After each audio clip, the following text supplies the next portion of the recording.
So it's common knowledge that if you have no access to your keys, then you have no access to your Bitcoin, and then you will have lost money. So you must have a wallet to keep your keys, which will open your Bitcoin address, and then you will access your Bitcoin. The cryptocurrency world is complicated, guys. Who's a mathematician, man? If you are a mathematician, please give us some solution in the comment below. Tell us how this thing is working. I'm definitely not a mathematician, and I'm not gonna try to be, but I'm gonna try to explain as easily as I can. And the reason why you need a wallet, and a secure one, for you to store your Bitcoins and all those other coins. Remember, if you do not have the key, the Bitcoins don't belong to you. They just belong to you in your head. Recently, I had a story of someone who lost a key to an address to a Bitcoin worth of 100,000 some years back. So you can imagine how much that is now. Millions and millions of money locked away, lost and lost forever. Of course, there are some channels they are trying to recover, but it's very difficult.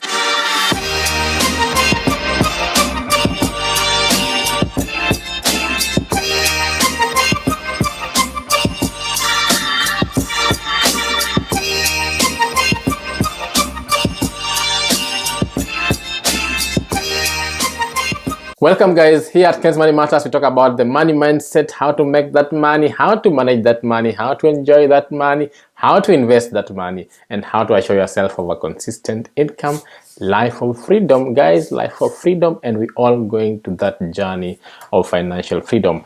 So, how do you store your Bitcoin? We must have something called a wallet. Interesting, right? So in this wallet, you must have some keys that leads to this wallet. Now, contrary to popular belief, the wallet doesn't actually contain or store your Bitcoin. It only contains the key that has access to your Bitcoin. So your Bitcoins are not in that particular wallet. But people usually say your Bitcoins are in your wallet. That's wrong. Your Bitcoins are not, they're in a blockchain, basically, in a system somewhere, in the cloud, basically. So your private key is stored in your wallet. And then that private key allows you access to your Bitcoin.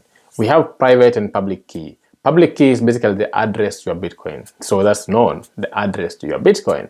But then the private key allows you to access your public address, which contains your Bitcoin. But this private key has to be stored in a wallet. That is why you need a wallet. So a wallet is basically a device, a software, a hardware, where you can basically store this particular private keys for your Bitcoins. So if you have no keys, you have no Bitcoins, even if you bought them. So that's very important. So I'm going to look at some of the best wallets for 2021 for storing your Bitcoin and your other coins. Some of them support other coins. Some of them are just for Bitcoin. I'm just going to look at 4, and I'm going to give you the advantages and disadvantages of each of them, and then you can decide which one you'd love to use. Of course, a lot of platforms are now coming up with their own wallets, so you don't have to look for wallets externally, but still, you may need your own wallet if you're such a private person and you want to be in control and on top of your own business. For you to track and prove your ownership of your Bitcoins or your coins, you must ensure that you have this key. And like I said, the wallet is just basically where you're going to store your keys. Any transaction you're going to conduct with regards to Bitcoin, you will require these keys. And that's why these keys have to be stored very safely, and you cannot lose them. The complexity and the process of trying to get them back can be really bad and daunting. Most of the time, people lose them completely. So let's look at some of the best wallets. So these wallets are really technical in names and in these terms. So I'm gonna be reading with my book here. I just did research. I have my notes here, so I may be gazing down to just tell you some of the best. So the best one is called Nano X Model T. That's for 2021. New one is more like, it sounds like some nuclear bomb or something. Nano X Model T. sounds really complex, right? These crypto traders will kill us, guys. Anyways, Nano X is one of the best internationally, and even if you're in Kenya, of course, you can access it anywhere. Security and usability of Nano X is quite good, so it's easy to use. For those who have used it, I haven't used Nano X, but I've done my research, I've done the reviews, I've checked everything. The security is quite good, it's recommended, its usability is easy. It means you can easily use that particular software. It has very large storage, so if you have lots of Bitcoin or lots of coins, it has a very large storage for different coins. Again, this Nano X supports different coins, not just Bitcoin. That's an advantage to it. So it means you can store any other type of coin in there. So if you're someone who is collecting Bitcoin, Ethereum, Litecoin, Binance Coin, all those coins that you want to collect, you can store them all in one place without having to buy other wallets. For me, that's an advantage. So of course, like I've said, it has a large storage. That's different from supporting different coins. So those are two different advantages. So far we've mentioned three with regards to Nano X. Then it has a proven track record. Nano X has been used for a long time, I think since the beginning. So it's something that's been there for a long time. You can prove it, you can track it, and you can go back in time and actually see how many people have used it successfully.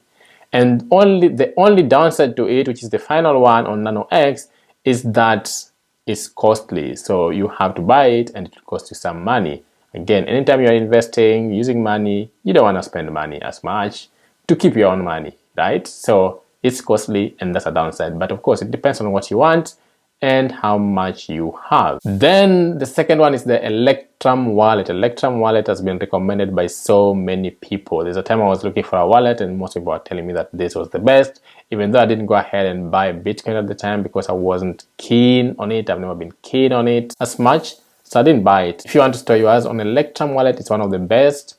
It's free, so that's a good thing. Like I said, you don't want to be spending money.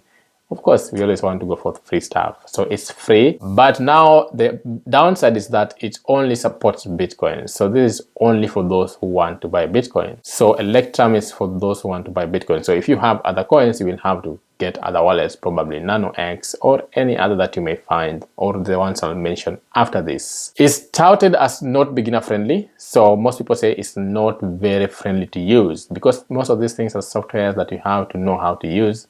You have to know how to use the interface, you have to know how to navigate it. It's not beginner friendly. So this one requires someone who has been in the industry for a while. Another upside is that it has lots of features. It has so many features in the wallet. That is an advantage. So it means you can do so many things within that particular wallet.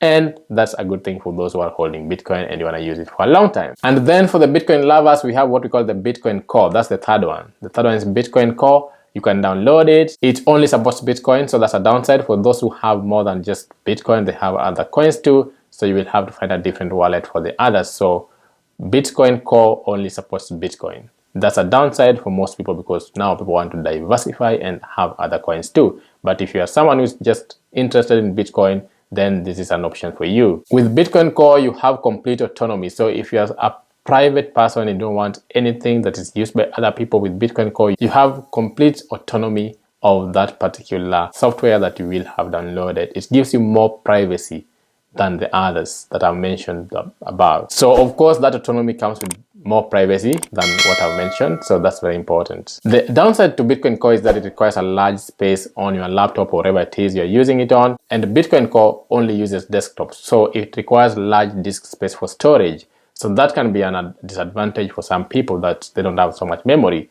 So if it requires so much disk space and you don't have so much memory, that's a problem. It's very technical. Bitcoin Core is very technical, so you have to be someone who is technical, who understands. That's a downside. And of course, maybe an upside for most people who want it private and that autonomy. They want it technical so that not everyone can actually access and use it. But it's very technical, so some people would consider that a downside. And then finally, we have Trezor. Trezor is very secure, very trusted, has a proven track record, and has a very friendly usability. So again, Trezor, whatever it is, yes, you can use that. So I've given you four. I've given you Nano X, Electrum, Bitcoin Core, and Trezor. You decide which one you believe will serve your interest better, but this was just to tell you which wallets you need to use. Now, just to mention, there are two different types of wallets. We have the hot wallets and the cold wallets. The hot wallets are basically those wallets that are connected to the internet. And the cold wallets are basically on a hardware and they're not connected to any internet. So again, you should always decide which one you prefer. So of course, most people would prefer maybe the hot wallet because they can access it anywhere and they can easily use it for convenience. But you must always remember that the hot wallet is also vulnerable to attacks because it's online. There are so many tech people online that can access your keys in ways you cannot even imagine. So that is the downside of having a hot wallet. Cold wallets, of course, like you said, they're not connected to the internet. Maybe they're just on a particular device that's not connected to the internet. and therefore they're not vulnerable to any online attacks, but there's no convenience there because you won't just be able to access it and use it anytime. You have to be carrying something with you basically, or somehow get a way of storing it. So it depends on what you prefer. It depends on how much you prefer privacy and security. But then these are some of the best wallets right now in 2021. If you want to buy Bitcoin or if you want to buy other coins, you should consider them. Again, you decide on what works for you and your investment objectives. Thank you guys. Until next video, I'm out. So I won't hold back, hold back.